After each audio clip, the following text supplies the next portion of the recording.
Good morning student, welcome to incredible Ashram Gangapur city. और मैं रामेश्वर गौतम आज यहाँ पर लेके आया हूँ बीएससी सेकेंड ईयर, जिसका हम पेपर थर्ड पढ़ रहे हैं। और पेपर थर्ड के अंदर हम सबसे महत्वपूर्ण यूनिट, जिसके बारे में आप पहले भी पढ़ चुके हो थोड़ा बहुत, वो यूनिट हम प्रारंभ कर रहे हैं। और यूनिट नंबर 4 है फ्लावर, पुष्प। इस यूनिट के अंदर हम पुष्प की एक प्रारूपिक संरचना का अध्ययन करेंगे। पुष्प के जो सहायक चक्र हैं या सहायक भाग हैं उनके बारे में अध्ययन करेंगे। और साथ ही साथ पुष्प के अंतर्गत सम्मिलित किए जाने वाली जो जनन संरचनाएं होती है, जो पुष्पीय पादपों के अंदर लैंगिक जनन हेतु आवश्यक होती है, उन जनन संरचनाओं की संरचना एवं उनके परिवर्धन की प्रक्रियाओं का अध्ययन हम इस यूनिट के अंदर करेंगे। तो इस यूनिट के अंदर सबसे पहले हम प्रारंभ करते हैं एक टॉपिक, और टॉपिक है वो है आपके पास में प्रारूपिक पुष्प की संरचना।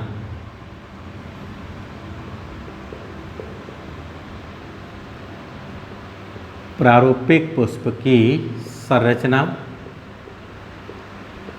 एक फ्लावर के स्ट्रक्चर को हम यहाँ पर देख रहे हैं। और फ्लावर के स्ट्रक्चर सबसे पहले हम यहाँ पर देख लेते हैं कि फ्लावर जो है वो किस प्रकार की संरचना होती है। तो पुष्प पादपों में एक रूपांतरित प्ररोह होता है। पुष्प रूपांतरित प्ररोह संरचना है। रूपांतरित प्ररोह मतलब मॉडिफाइड सूट। मॉडिफाइड सूट यह एक प्रकार की क्या है, स्ट्रक्चर है। रूपांतरित प्ररोह अपन ने इसे क्यों कहा है, रूपांतरित प्ररोह इस वजह से कहा है क्योंकि यदि अगर हम इस पुष्प के विकास की प्रक्रिया को देखें तो कोई भी पादप और उस पादप पर ये कोई शाखा वाला भाग, जहाँ से किसकी उत्पत्ति होनी होती है, पुष्प की उत्पत्ति होनी होती है। और इस शाखा पर ये क्या उपस्थित है, नोड एवं इंटरनोड, पर्व एवं पर्व संधियाँ उपस्थित है। क्या होता है, जब पुष्प के निर्माण की प्रक्रिया होनी होती है तो ये इंटरनोड्स जो हैं वो एक दूसरे के समीप आ जाते हैं। इनके मध्य में जो गैप होता है वो क्या हो जाता है, कम हो जाता है। और जब ये एक दूसरे के समीप आ जाते हैं और इनके मध्य में स्पेस कम हो जाता है तो ये इस प्रकार की स्ट्रक्चर के रूप में चेंज हो जाते हैं और एक लीफ लाइक स्ट्रक्चर के रूप में ये प्रेजेंट हो जाते हैं। इस प्रकार की लीफ लाइक स्ट्रक्चर जो है, पर्ण जैसी संरचनाएं जो है वो यहाँ पर बन जाती है। और इन पर्ण जैसी संरचनाओं को अपन क्या कहते हैं, बीजाणु पर्ण, इन्हें अपन कहते हैं। अब ये बनने वाले जो बीजाणु पर्ण हैं, इनमें से कुछ तो क्या होते हैं, स्टेराइल होते हैं, बंदे होते हैं, और कुछ जो है वो क्या होते हैं, फर्टाइल होते हैं। और फर्टाइल और स्टेराइल बंदे एवं जननक्षम जो पर्ण होते हैं, ये मिलकर के एक स्ट्रक्चर के रूप में चेंज हो जाते हैं और उस स्ट्रक्चर को हम यहाँ पर क्या कहते हैं, पुष्प कहते हैं। तो इस प्रकार यहाँ पर किसी भी ब्रांच पर, किसी भी शाखा पर उपस्थित रहने वाली नोड एवं इंटरनोड से ही आगे जाकर के किसका निर्माण होता है, पुष्प जैसी संरचना का निर्माण होता है। अब इस पुष्प की स्थिति का हम यहाँ पर अध्ययन कर लेते हैं कि यदि अगर हम किसी भी पादप के अंदर विकसित होने वाले पुष्प की संरचना को देखें तो ये आपके पास में पादप का शाखा वाला भाग है, ब्रांच वाला भाग है, जिस पर उपस्थित रहने वाली पर्व संधियों से पुष्प कलिका वाले स्थान से पुष्प का निर्माण होगा।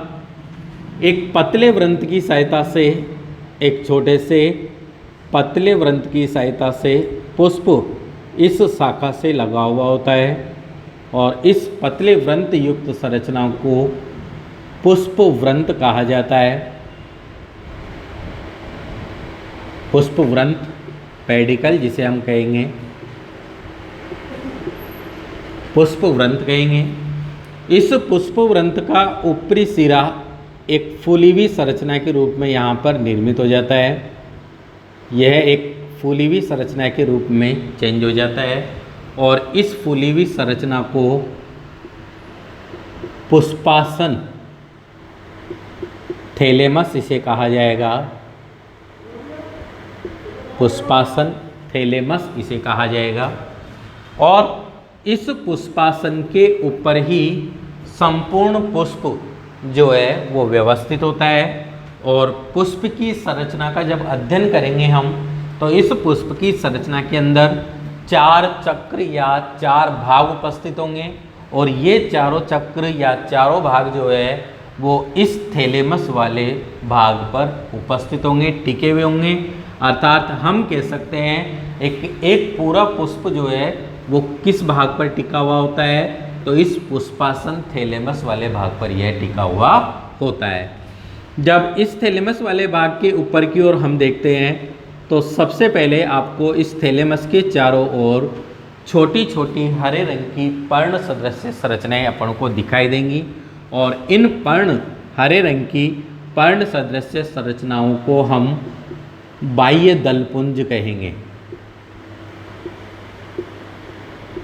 बाह्य दलपुंज, कैलिक्स इन्हें कहा जाएगा।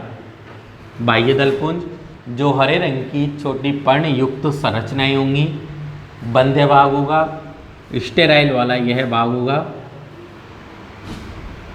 इन्हीं बाह्य दलपुंज के ऊपर की ओर अपेक्षाकृत बड़े आकार की पर्ण सदृश संरचनाएं आपको यहाँ पर दिखाई देंगी जो सामान्यतः रंगीन होंगी, कलरफुल होंगी। अलग अलग पुष्पों के अंदर ये अलग अलग प्रकार के रंगों की हो सकती है। जैसे गुलाब के पुष्प के अंदर यदि अगर हम देखें तो गुलाबी रंग की जो पंखुड़ियाँ होती हैं, जिन्हें हम पंखुड़ियाँ कहते हैं, वो पुष्प का कौन सा वाला भाग होता है? दलपुंज वाला ये भाग होता है। जो बाह्य दलपुंज के ऊपर की ओर उपस्थित होता है, दलपुंज कोरोला जिसे कहा जाएगा। और जब हम पुष्प की संरचना को देख रहे हैं तो इन्हीं दलपुंजों के मध्य में बीचों बीच में या पुष्प के बीचों बीच में आपको एक इस प्रकार की संरचना यहाँ पर दिखाई देगी, मध्य में बनी हुई। जब आप पुष्प को खोल करके देखोगे, पुष्प के बीचों बीच में यदि अगर आप देखोगे तो आपको एक इस प्रकार की संरचना यहाँ पर बनी हुई दिखाई देगी। और ये जो भाग होगा यह पुष्प का जायांग वाला भाग होगा, गाइनोसियम जिसे हम कहेंगे, जायांग। और इस जायांग के चारों तरफ सामान्यतः पुष्पासन से लगी हुई या दलपुंज के निचले भाग से लगी हुई या फिर इस जायांग के अंडाशय वाले भाग से लगी हुई इस प्रकार की संरचनाएं आपको दिखाई देगी। और ये जो भाग होगा यह पुष्प का होगा पुमंग वाला भाग, एंड्रोसियम जिसे हम कहेंगे।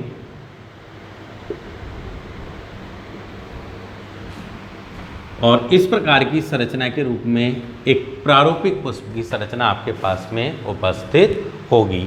तो ये हमने एक पुष्प की स्थिति को यहाँ पर देखा है कि पुष्प जो है वो कहाँ पर व्यवस्थित होता है, कहाँ पर विकसित होता है। तो पुष्प किसी भी पादप के तने अथवा शाखा वाली भाग पर उपस्थित रहने वाली जो पुष्प कलिका वाला जो स्थान है वहाँ से यह विकसित होता है। एक पतले व्रंतनुमा संरचना से यह इस शाखा अथवा तने वाले भाग से जुड़ा हुआ रहता है। इस पतली व्रंतनुमा संरचना को पुष्प व्रंत कहा जाता है।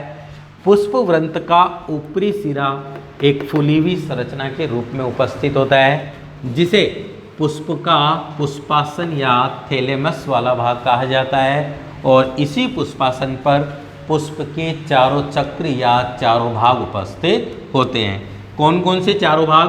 तो सबसे पहले थैलेमस के जस्ट सबसे ऊपर की ओर हरे रंग की जो छोटी पर्ण सदस्य संरचनाएं थी, ये पुष्प का बाह्य दलपुंज वाला भाग होती है, समूह के रूप में उपस्थित होती है, जिन्हें हम बाह्य दलपुंज कहेंगे। ये इसका पहला चक्र होगा। बाह्य दलपुंज के ऊपर की ओर अपेक्षाकृत बड़े आकार की रंगीन पंखुड़ियों युक्त संरचनाएं अपन को दिखाई देगी, जो इस पुष्प का दूसरे नंबर का चक्र होगा, जिसे हम दलपुंज कहेंगे, कोरोला इसे कहा जाएगा।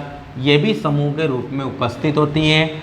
जब पुष्प को मध्य में से बीचों बीच में से खोल करके देखा जाता है, पंखुड़ियों को हटा करके, तो उस पुष्प के मध्य में आपको इस प्रकार की एक संरचना दिखाई देगी, जिसे हम पुष्प का जायांग वाला भाग कहेंगे, गाइनोसियम वाला यह भाग होगा।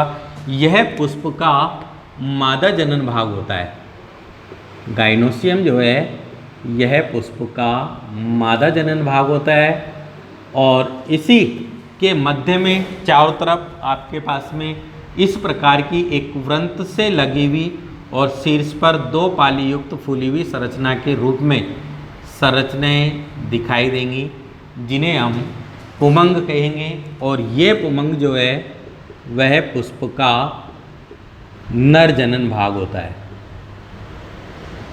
नर जनन भाग होता है। इस प्रकार से इस पुष्पासन के ऊपर पुष्प के चारों चक्र, बाह्य दलपुंज, दलपुंज, पुमंग एवं जायांग जो है वो उपस्थित होते हैं। और पुष्प एक प्रकार की किस प्रकार की संरचना है? रूपांतरित प्ररोह संरचना है, मॉडिफाइड सूट टाइप यह स्ट्रक्चर है। तो हम यहाँ पर जब हमने एक पुष्प की संरचना का एक डायग्राम हमने यहाँ पर बनाया है, तो इस प्रारूपिक पुष्प की संरचना को भी हम यहाँ पर देख लेते हैं कि किसी भी प्रारूपिक पुष्प की संरचना को हम दो भागों के अंदर डिवाइड कर सकते हैं। एक सहायक चक्र और दूसरा आवश्यक चक्र। सहायक चक्र एवं आवश्यक चक्र। आवश्यक चक्र को हम जनन चक्र के रूप में भी जान सकते हैं। पुष्प की संरचना के अंदर सहायक चक्र में पुष्प के दो चक्रों को सम्मिलित किया जाएगा, जो थैलेमस पर सबसे बाहर की ओर उपस्थित होते हैं। एक बाह्य दलपुंज वाला भाग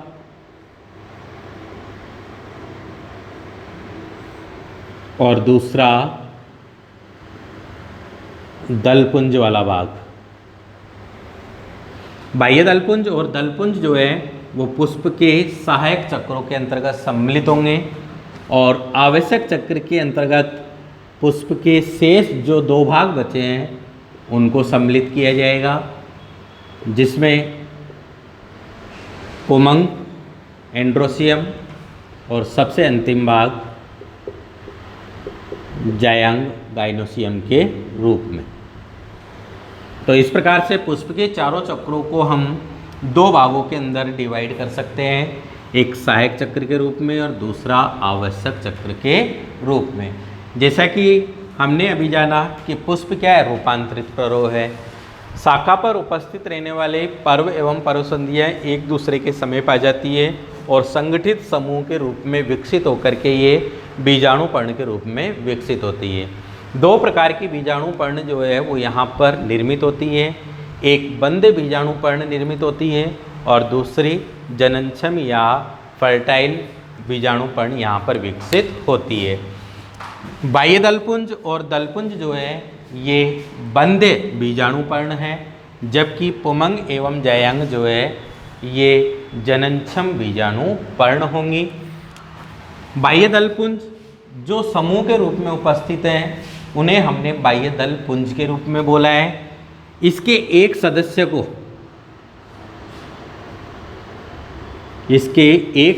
को बाह्य दल कहा जाएगा, बाह्य दल। और ये पुष्पों के अंदर हरे रंग की संरचना के रूप में हरे रंग की संरचना के रूप में उपस्थित है। चूँकि पुष्प के अंदर ये सबसे बाहर की ओर उपस्थित है और किसी भी प्रकार की संरचना के अंतर्गत यदि अगर बाहर की ओर कोई भी भाग उपस्थित होता है वह हमेशा सुरक्षात्मक रूप में कार्य करता है। तो यह बाह्य दलपुंज वाला जो भाग है यह पुष्प के भीतरी भागों की सुरक्षा करने का कार्य करता है। भीतरी भागों की सुरक्षा करने का कार्य करता है। भीतरी भाग मतलब जो इनके आवश्यक चक्र हैं, जनन चक्र, पुमंग एवं जयांग, ये पुष्प के बीचों बीच में उपस्थित होते हैं और चारों तरफ से दलपुंज एवं बाह्य दलपुंज वाले भाग से ये घिरे हुए होते हैं, जिसमें सबसे बाहर की ओर बाह्य दलपुंज वाला जो भाग उपस्थित होता है यह पुष्प के जो शेष भाग होते हैं उनको सुरक्षा प्रदान करने का कार्य इसके द्वारा किया जाता है। दूसरे नंबर पर आपके पास में उपस्थित है दलपुंज वाला भाग, और इस दलपुंज वाले भाग के अंतर्गत इसके एक सदस्य को क्या कहा जाएगा? एक सदस्य को दल कहा जाता है। और ये पुष्प के अंदर रंगीन संरचनाएं हैं,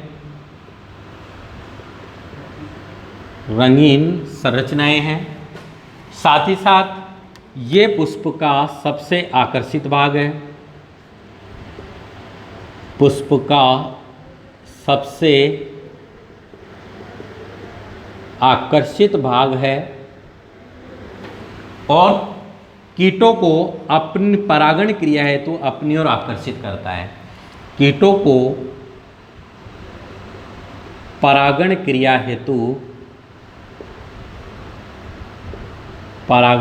हेतु अपनी ओर आकर्षित करता है।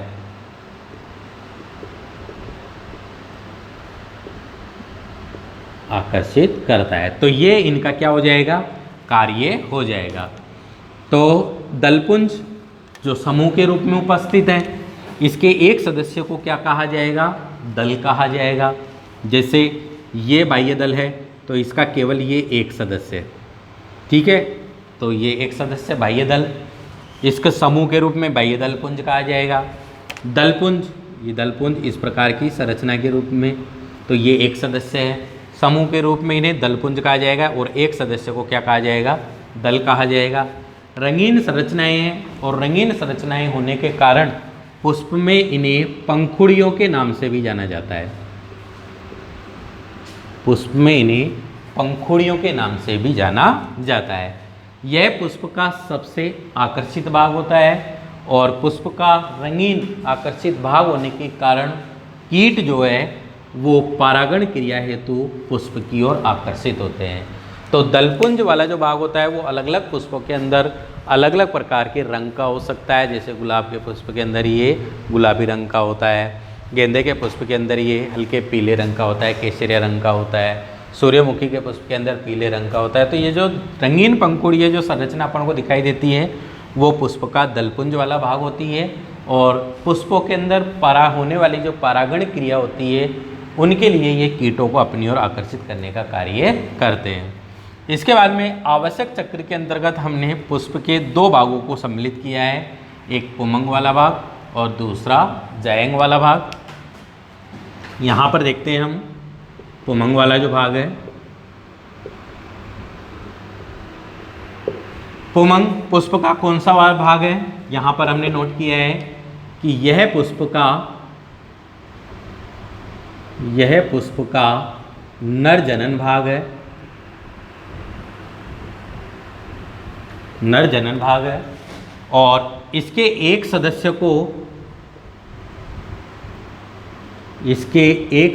को पुंकेसर कहा जाता है।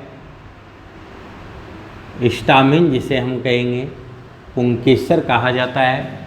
और जब इस प्रारूपिक पुष्प में से यदि अगर हम इस पुंकेसर वाले भाग को बाहर की ओर निकालें तो बाहर की ओर निकालने पर यह पुंकेसर वाला जो भाग है वो हमको इस प्रकार की संरचना के रूप में दिखाई देगा। ये एक पुंकेसर हमने बाहर की ओर निकाला है और इस पुंकेसर की संरचना के अंतर्गत भी इसके 3 भाग होंगे। सबसे ऊपर की ओर जो आपको फूला हुआ भाग दिखाई दे रहा है, जो 2 पाली युक्त संरचना के रूप में उपस्थित है, बीच में एक लाइन द्वारा ये एक दूसरे से अलग अलग है और 2 पालियाँ यहाँ पर बनती है और इसके अंदर परागकण उपस्थित होते हैं। तो पुंकेसर के अंदर सबसे ऊपर की ओर फूली हुई संरचना 2 पाली युक्त जो संरचना होती है, यह इसका परागकोश वाला भाग होती है। परागकोश। पुंकेसर नीचे की तरफ से एक लंबे पतले वृंत की सहायता से पुष्प के पुष्पासन वाले भाग से जुड़ा हुआ होता है और यह लंबा पतला वृंत इस पुंकेसर का पुतंतु वाला भाग होता है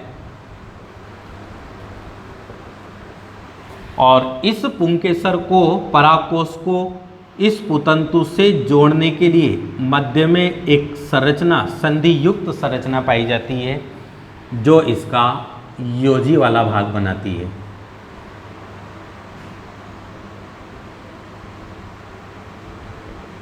योजी वाला ये भाग बनाती है। तो किसी भी एक पुंकेसर की संरचना को यदि अगर हम देख रहे हैं तो एक पुंकेसर की संरचना के अंदर कितने भाग होंगे? 3 भाग होंगे। पहला परागकोश जो सबसे ऊपर की ओर उपस्थित होगा 2 पाली युक्त संरचना के रूप में या 1 पाली युक्त संरचना के रूप में यह उपस्थित हो सकता है और इस परागकोश के अंदर परागकण उपस्थित होते हैं। परागकोश नीचे की ओर एक लंबे पतले वृंत की सहायता से पुष्प के पुष्पासन वाले भाग से जुड़ा हुआ होता है जिसे हम पुतंतु या फिलामेंट कहते हैं। परागकोश को इस पुतंतु से जोड़ने वाली मध्य में पाई जाने वाली जो संरचना होती है वह इस पुंकेसर का योजी वाला भाग कहलाती है। इसी प्रकार से अब हम यहाँ पर जायांग वाले भाग की संरचना का अध्ययन करते हैं और ये जायांग जो है यह पुष्प का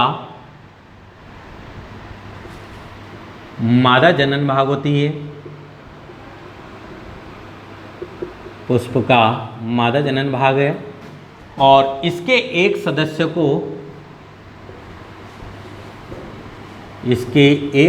को अंडक, कार्पल या स्त्री केसर कहा जाता है।